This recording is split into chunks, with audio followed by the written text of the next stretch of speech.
في البدء كان الكلمة والكلمة كان عند الله وكان الكلمة الله.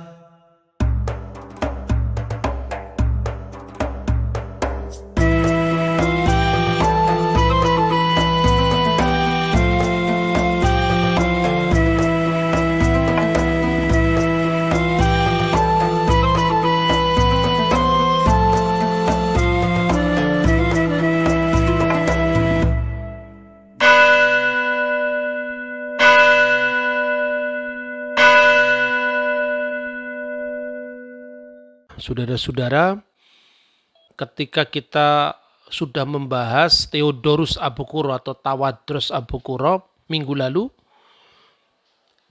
seorang teolog Kristen yang pertama kali menulis karya teologisnya dalam bahasa Arab. Kita ingat judul bukunya yang sangat terkenal adalah Memoir tentang Eksistensi Sang Pencipta dan Iman yang Kokoh. Ya, dalam bahasa Arab itu adalah Ma'imar fi wujud al-khaliq wa din al-qawim. Nah, sekarang ini kita akan melanjutkan teolog yang berikutnya, itu dari gereja Syria Timur. Namanya adalah Abdul Masih Al-Kindi yang pertama, dan yang kedua adalah Abu Ra'itah Al-Tikriti.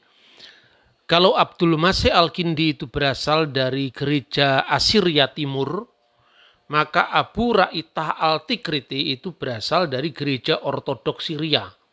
Jadi dua teolog ini mencoba untuk melanjutkan karya pendahulunya di dalam mempertanggungjawabkan iman Kristen kepada saudara-saudara Muslim.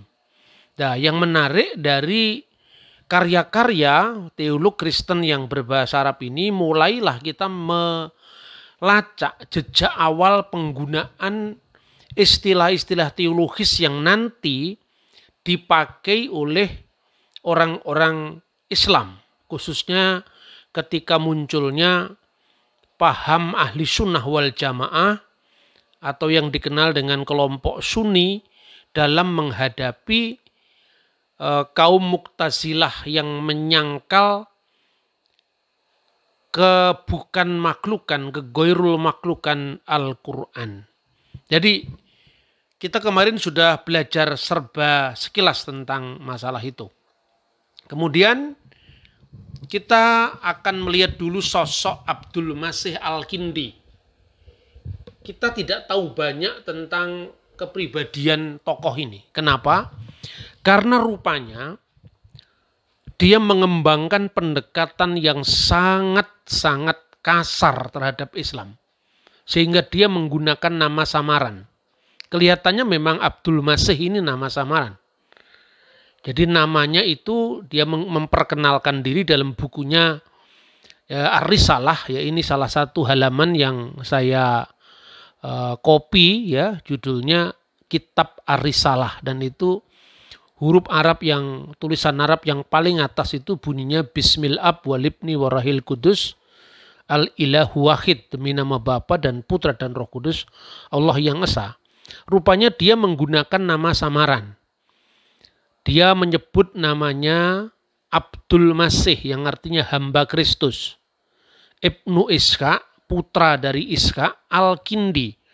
Al-Kindi itu orang yang berasal dari suku Kindah, dan suku Kindah itu pada masa itu adalah mayoritas orang-orang Arab Kristen.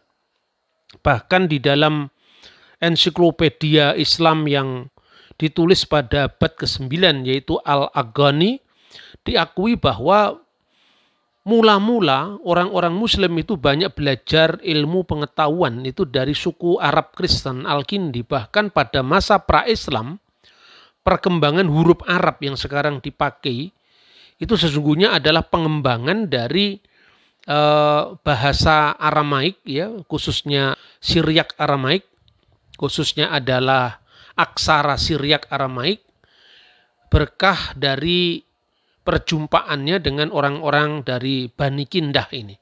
Maka dia menggunakan kata Abdul Masih bin Iska Al-Kindi. Sedangkan lawan dialognya atau mitra dialognya itu adalah Abdullah bin Ismail al-Hashimi. Nah, ini seperti kontras. Jadi kalau Abdul Masih itu adalah hamba Kristus, Abdullah itu adalah hamba Allah. Kemudian bin Iska, jadi dia seolah-olah mau menggambarkan ini keturunan Iska. Sedangkan Abdullah mengatakan bin Ismail, keturunan Ismail. Al-Hashimi itu adalah suku Bani Hashim, sukunya Nabi Muhammad.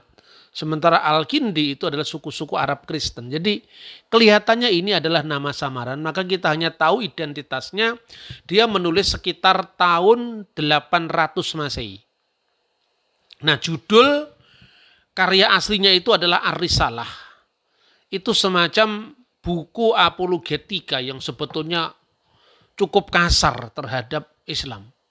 Bahkan dia tidak hanya menyerang tentang kritik Islam, menyerang balik kritik Islam terhadap iman Kristen secara khusus mengenai ajaran Allah Tritunggal, keilahian Yesus. Tetapi dia juga mengkritisi teks Al-Quran. Jadi otentisitas Al-Quran itu dia kritisi. Bahkan dari karyanya ini orang bisa saja melacak bagaimana perkembangan bacaan-bacaan Al-Quran yang mungkin berbeda dengan bacaan Quran standar sekarang seperti yang dikutip dari karya Abdul Masih Al-Kindi. Kemudian menjawab Al-Hashimi yang mencoba meyakinkan kepada Abdul Masih tentang kebenaran ajaran Islam, maka Al-Kindi dengan tegas menolak kenabian Muhammad yang dibuktikan berdasarkan surat Al-Isra, ya, surat ke-17 ayat 61.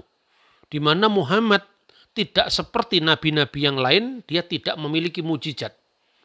Nah, maka kemudian ijazul Quran, kemujizatan Al-Quran itu menjadi salah satu jawaban kemungkinan di kemudian hari setelah memang Nabi Muhammad tidak dikaruniai mujizat seperti layaknya nabi-nabi Bani Israel.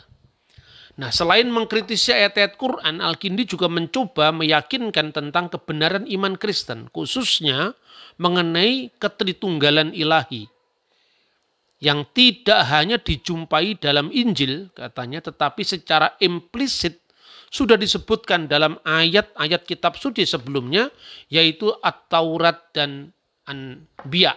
Al-Anbiya itu maksudnya Nebim. Diterjemahkan dalam bahasa Arab Nabi-Nabi Al-Anbiya. Dan kitab suci Taurat artinya Torah, ya, dalam Yudaisme. Nah, itu pokok-pokoknya. Jadi artinya begini, supaya saya ulang sekilas ya. Sekeras apapun pertentangan antara orang Yahudi dan orang Kristen, tetapi basicnya kedua agama ini mendasarkan pada kitab suci yang sama, yaitu Perjanjian Lama. Menurut istilah orang Kristen, karena dia percaya bahwa perjanjian baru sudah datang seperti yang dinubuatkan dalam kitab Nabi Yeremia pasal 31 ayat 31. Sementara orang Yahudi menyebutnya dengan netral, yaitu kitab Taurat, kitab nabi-nabi dan tulisan-tulisan suci yang disebut Tanakh tadi, Torah, Nebim, Ketubim. Nah, terlepas daripada itu, tetapi kedua agama itu membangun doktrin, membangun ajaran dari kitab nabi-nabi, khususnya dari Perjanjian Lama, yang kemudian secara Kristiani ditafsirkan dalam konteks Perjanjian Baru. Misalnya ya, para bapak gereja yang dilanjutkan oleh para teolog berbahasa Arab ini, membuktikan tentang Tritunggal itu secara implisit sudah ada di dalam kitab Taurat misalnya. Begitu Anda membuka kitab Taurat, maka halaman pertama yang kamu jumpai adalah fil badi'i khalaqallahu samawati wal ard. Pada mulanya Allah menciptakan langit dan bumi. Nah, jadi ini apa yang dibangun oleh kelompok Kristen para teolog itu. Coba baca Taurat, dia sudah ada Tritunggal. Pada mulanya Allah menciptakan langit dan bumi. Dan bumi itu belum berbentuk. Dan kegelapan menutupi Tehom atau Samudra Raya. Dan roh Allah, rohullah, ruah Elohim, melayang-layang di atas permukaan air. Dan berfirmanlah Allah, jadilah terang, maka terang itu jadi. Bukankah ini adalah Tritunggal? Nah, sekalipun nanti juga orang Yahudi mencoba menyangkal bahwa Kejadian pasal 1 ayat 1 sampai 3 itu tidak bisa diartikan Tritunggal. Nah, seperti itu. Tetapi teksnya sama. Jadi misalnya kalau Anda membaca, ini saya kira sudah kita bahas pada pertemuan yang lalu. Kalau Anda membaca misalnya The Scriptures, yaitu kitab Perjanjian Lama, misalnya terbitan Tel Aviv Publishing atau terbitan Mesorah Publishing House, itu terbitan para rabi yang dieditori oleh Rabbi Nosom Skerman. Itu misalnya tidak selalu menerjemahkan Ruach Elohim itu menjadi roh Allah. Kadang-kadang diterjemahkan misalnya angin dari Allah. Jadi ruah kan memang bisa berarti angin, bisa berarti roh, ya. Ya memang tidak salah secara harafiah itu, maka angin dari Allah diterjemahkan begitu. Tetapi ada rabi-rabi lain yang menerjemahkan divine presence, kehadiran ilahi melalui Roh Kudusnya. Nah, itu gambaran seperti itu mesti kita pahami juga. Meskipun demikian, ketika misalnya Kejadian pasal 1 ayat 2, Wiruah Elohim merakefet alfin hamayim, itu ditafsirkan the wind of God, angin Allah, atau the wind from God, angin dari Allah. Tapi bagaimana dengan misalnya kitab Ayub pasal 33 ayat 4 misalnya. Roh Allah telah membuat aku, dan nafas dari yang maha kuasa misalnya telah membuat aku hidup. Nah, di sini ruah itu dimaknai roh Tuhan, bukan angin, karena berkaitan dengan penciptaan. Lah, kenapa yang di dalam Kejadian 1 itu dipahami sebagai angin? Angin itu kan fenomena alam. Padahal yang dijelaskan di situ adalah bagaimana ruah Elohim itu berkarya di dalam proses penciptaan yang sebetulnya belum sempurna tadi, masih tohu wabohu tadi. Nah, di dalam Ayub pasal 33 coba diperiksa dalam terjemahan para rabi. Kadang-kadang juga tetap diterjemahkan dengan roh Allah, ruah Elohim, bukan angin Allah, ya. Nah, ini menarik yang seperti ini bisa dibahas, ya. Di dalam Ayub itu jelas-jelas bahasa aslinya itu ruah El, roh dari El. Ruah El asyatani. Jadi ruah El itu telah membuat aku, ya. Kemudian winismat sadai, dan nafas dari yang maha kuasa Tihayeni telah membuat aku hidup. Nah, ini bagaimana kalau teks ini dipahami sebagai angin? Ini perdebatan yang dinamis antara Kristen dan Yahudi. Nah, kemudian Bapak Gereja mengembangkan suatu pemikiran yang memang dasarnya ya Alkitab, karena memang satu-satunya refleksi Kristiani itu sebelum munculnya dokumen Perjanjian Baru kan ya Alkitab Perjanjian Lama. Nah, ini maka sekarang ini banyak sekali ketika gereja menghadapi para teolog Yahudi modern itu kadang-kadang kita menjadi seperti minder gitu loh. Apalagi ada orang Kristen yang sebetulnya itu Kristen populer lah ya, Kristen kontemporer lah, kemudian baru berkenalan dengan studi tentang Israel, tergila-gila dengan Yahudi, malah ikut para rabi, tetapi rabi yang diikuti itu ya Rabi Rambam, Rabi Rasi yang berasal dari Eropa, itu yang berasal di abad ke-11. Nah, maka otomatis ketika berbicara tentang Alkitab ya mereka tidak mengenal apa yang ditekankan dalam sumber Kristen, seperti itu. Nah, padahal sebetulnya kalau Yahudi yang sekarang ini yang disebut Yahudi modern itu kan sebetulnya baru berkembang setelah abad kedua Masehi. Kemudian disempurnakan lagi abad ke-5. Ya, kemudian nanti puncaknya itu pada zamannya Rasi itu abad ke-11. Nah, kemudian Selama itu para teolog Kristen sendiri kemudian menjawab, oh ternyata ide-ide tentang kekristenan Tritunggal, keilahian Sang Mesias itu asing bagi orang Yahudi. Ya, bagi orang Yahudi sejak abad kedua, karena sebagian itu reaksi terhadap kekristenan. Ketika ditemukannya naskah-naskah Laut Mati, ya baru itu terjadi revolusi pemikiran. Ternyata ide tentang keilahian Mesias dan sebagainya itu dijumpai di dalam Yudaisme sebelum zaman Kristen seperti itu. Nah, sebetulnya para teolog ini sebetulnya tidak membuat sesuatu yang sama sekali baru. Nah, kita lanjutkan sama dengan Theodor Abu Al-Qurah. Maka Abdul Masih Al-Kindi itu menguraikan formula ketritunggalan dalam bahasa Arab. Dia menyebutnya innallaha wahid. Sesungguhnya Allah itu adalah esa. Dzu kalimah memiliki firman, waruh dan roh, fi salasati akonim. Di dalam 3 akonim, 3 oknum, 3 pribadi. Ya, sekali lagi saya jelaskan. Kata oknum di sini diambil dari bahasa Arab, dari bahasa Aramaik, bahasa Siro-Aramaik, yaitu bahasa Syriak, ya. Artinya bahasa Aramaik yang berhuruf Syria itu sudah zaman Kristen itu kan. Kalau orang Yahudi kan Talmud itu beberapa traktatnya sebagian besar kan ditulis dalam bahasa Aramaik. Kecuali komentar-komentarnya itu banyak ditulis dalam bahasa Ibrani. Tetapi dia masih menggunakan huruf Ibrani. Nah, kata uknum atau akonim jamaknya dalam bahasa Arab itu merupakan terjemahan dari bahasa Syriak atau bahasa Suryani kenoma. Ini kata kenoma itu jamaknya kenomi. Nah, ungkapan ini tidak menunjuk kepada pribadi yang terpisah satu sama lain. Ini yang apa ya? Seperti mengalami missing link di para teolog modern itu. Sehingga dia ambil kata oknum, dia tidak butuh asal-usulnya dari mana, pokoknya oknum gitu aja. Padahal kata uknum itu kalau diterjemahkan dalam bahasa Arab tidak pernah dipakai dalam konteks pribadi yang terpisah secara fisik. Kalau pribadi yang terpisah secara fisik itu di dalam bahasa Arab adalah saksun. Nah, saksun itu adalah pribadi yang terpisah. Misalnya pribadi orang Mesir, saksiyati Masriyah misalnya.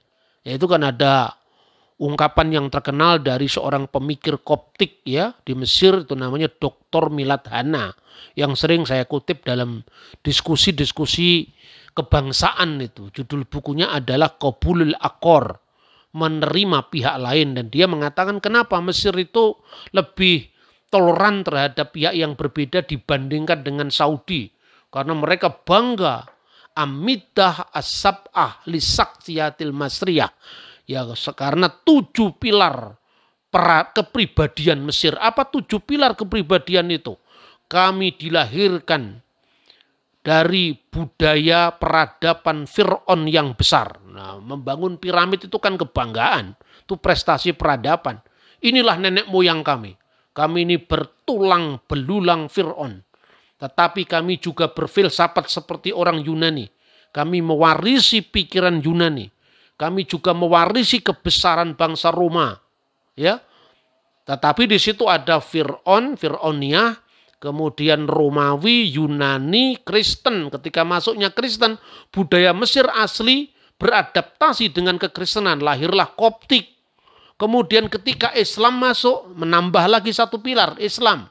Kemudian Arab, maka Fir'aun, Romawi, Yunani, Kristen, Koptik, Arab, Islam itu dianggap sebagai saksiyatil masriyah, kepribadian Mesir. Jadi personal secara pribadi yang terpisah. Tetapi kata uknum tidak pernah diterapkan untuk pribadi saya, pribadi Pak D. Jokowi, tidak pernah. Jadi ini yang diambil oleh bahasa Kristen itu bahasa teologis. Karena apa? Pribadi dalam konteks iman Kristen itu bukan 3 pribadi yang terpisah.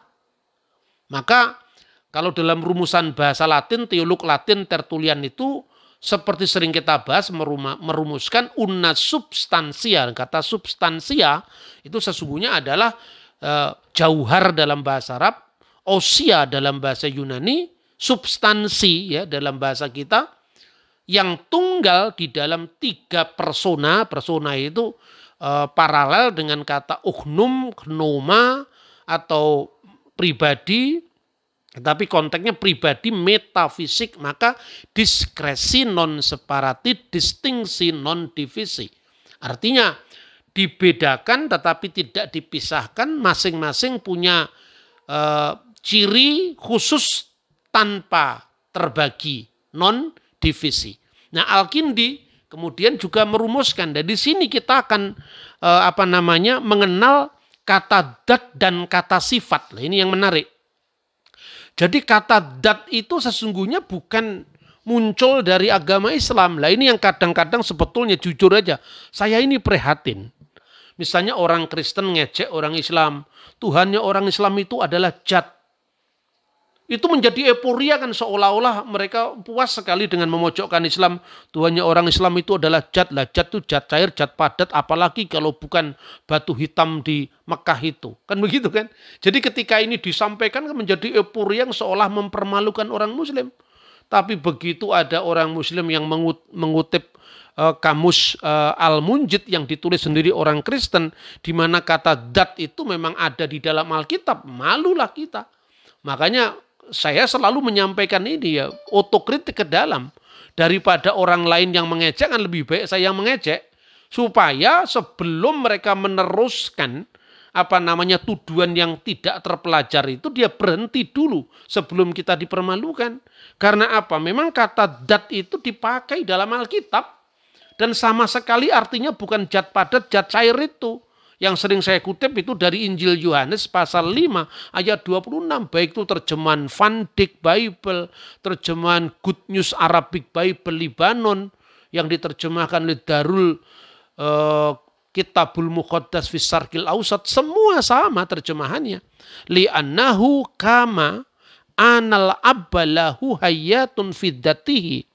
Seperti sang bapa lahu hayatun, memiliki hidup fi dalam zatihi, dalam zatnya. Nah, zatnya itu diterjemahkan apa sebetulnya?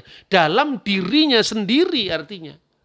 Kadzalika demikian pula a'tul ibna aidon, telah diberikan kepada anak itu pula ayyakuna lahu hayatun fiddatihi, agar memiliki hidup juga di dalam zatnya, dalam dirinya sendiri.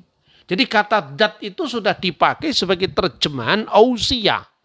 Dalam bahasa Yunani artinya self, himself, dia sendiri. Maka diterjemahkan memiliki hidup dalam dirinya sendiri. Nah, dirinya sendiri itu adalah datihi, fi datihi. Nah, jadi zat itu bukan zat padat. Kita tidak bisa membedakan antara zat dalam bahasa fisika dengan zat dalam ilmu kalam gitu loh. Nah, misalnya ini Al-Kindi. Al-Kindi itu berkata demikian, dan ini menarik sekali. Dia menyebut sifat tobi'iyah dzatiyah. Jadi sifat naturnya Tuhan pada dirinya sendiri. Wa nu'alimu anna sifata fillah tabaraka ismuhu wa ta'ala. Kami meyakini bahwa Allah ya, yang maha terpuji namanya dan maha tinggi, sifatani, memiliki 2 sifat ya. Sifat ini disebut sifatani muktalifatani, yang muktalif, yang berbeda. Jadi 2 sifat yang berbeda. Yang pertama sifatu tabi'iyah dzatiyah, sifat natural ya, nature pada dirinya sendiri, sifat tobi'iyah dzatiyah, lam yujal mutasifan biha ya, yang tidak berubah ya, sifat-sifat Allah yang tidak berubah, yang menguraikan segala sifat kekekalan, itu artinya sifat yang kekal ya. Wasifatu aktasabiha lahu aktasaban wahiyya sifatu fi'liyah. Dan yang kedua adalah sifat fi'liyah, yaitu sifat-sifat yang diterapkan bagi Allah berdasarkan fi'il atau karya-karyanya atau perbuatan-perbuatannya.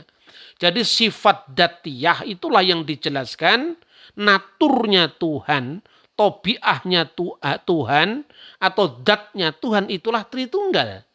Sedangkan sifat fi'liyah itu sebetulnya misalnya pengasih, penyayang, pemurah, ya. Nah itu nanti kita bisa pelajari lebih lanjut, dan ini sangat menarik dalam konteks dialog dengan ilmu kalam. Perhatikan di sini, tahun 800 sebelum kelahiran ilmu kalam Islam yang diprakarsai oleh Imam Asy'ari, Imam Al-Maturidi, Imam Ibnu Hambal dari abad 9 dan abad ke-10.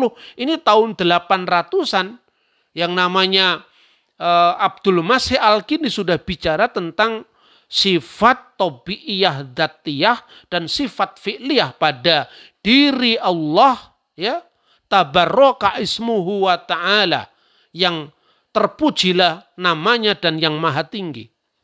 Nah, kemudian dia uraikan apa itu sifat tabi'iyah dzatiyah. Sifat tabi'iyah dzatiyah yaitu sifat dzat Allah. Sifat eksistensial Allah yang maha terpuji dan maha tinggi, yang mempunyai firman dan Roh Kudus, yang tidak berpermulaan dan tidak pernah berhenti menjadi yang maha tinggi.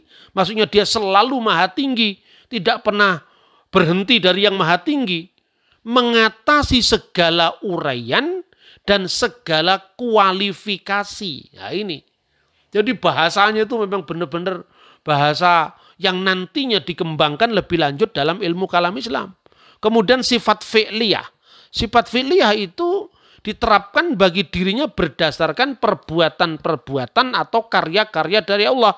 Misalnya pengasih, pemurah, pengampun. Makanya dia mengatakan, fa'amma sifatul lati aktasabiha lahu aktasaban wahiyya famisyalu rahim wa ghafur wa ra'uf, ya. Misalnya sifat-sifat seperti pengasih, rahim, ghafur, ya, pemurah, ra'uf, pengampun, pemurah, dan seterusnya. Sifat fi'liyah inilah yang nantinya dalam ilmu kalam disebut sifat maknawiyah. Misalnya kodrat, kuasa, irodat, kehendak, ilmu, pengetahuan, kalam, sifat berfirman, hayat, hidup, sama, mendengar, basar, melihat, dan itu sebetulnya lebih sebanding dengan apa yang disebut dalam bahasa Yunani energia Allah. Energia Allah itu energi kekuatan yang memancar dari sifat datiyah, dari sifat eksistensi Tuhan yang tercermin dalam karya-karyanya. Jadi sebetulnya saudara, tentang ketritunggalan dalam warisan Kristen itu sangat kaya sebetulnya. Jadi hanya orang bodoh yang tidak mengerti metafisika yang menyangkal ini. Ya di kalangan Kristen saya mengatakan, hanya orang bodoh di kalangan Kristen yang memang dia tidak mampu berefleksi seperti apa menjelaskan Tuhan itu, gitu loh.